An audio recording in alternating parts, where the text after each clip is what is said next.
Okay, I want to talk about organizing your session a little bit. And one really great way to do that is with groups. So, what we have in groups is you can kind of see this little line right here. This tells us that we're in a group. So, I have this group called rhythm section in this particular track.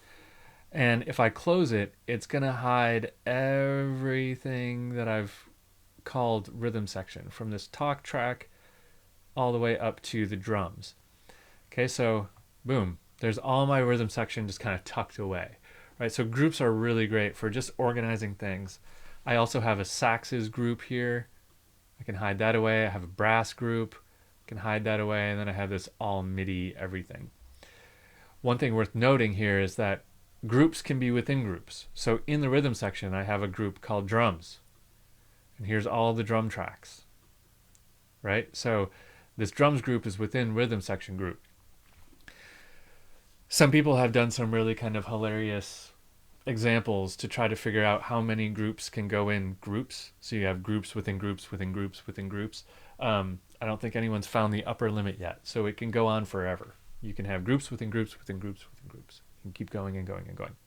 So in order to do this, let me just do it. I'm just going to make a couple new tracks, and these can be audio or MIDI, doesn't really matter.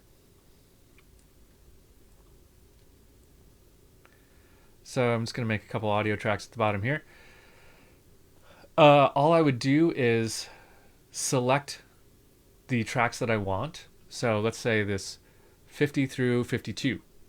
So I'm just going to click on one and then shift click on the last one, and that will put them, that will select all in between. And then I'm just going to press Command G, and that's going to put them in a group. I can go click on the group name and Command R to rename. And I can call this, oh, what is this? Let's call this percussion, I guess. And now these three are in this group of called percussion. Now let's say this one should go in the group as well. I determine later after I've already made the group.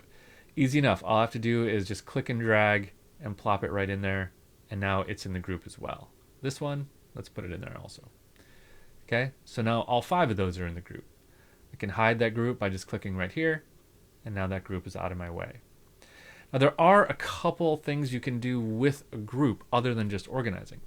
You'll see that the group itself has some controls, right?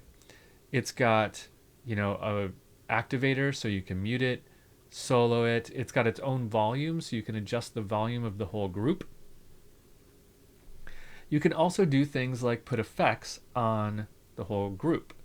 So if I go to like a distortion here, here's an overdrive, I can put that on the group, and now everything in that group has distortion on it. So you can put effects on a whole group. You can adjust, do a little bit of mixing work from the group if you want to. You don't have to. And I don't often like putting effects on whole groups in most cases, just because I lose track of where the effects are. I prefer to work on tracks or buses, which we'll talk more about mixing with buses later. So organize your stuff into groups. You'll save yourself a headache, especially if you're working on a big session. Putting things into groups can be really valuable.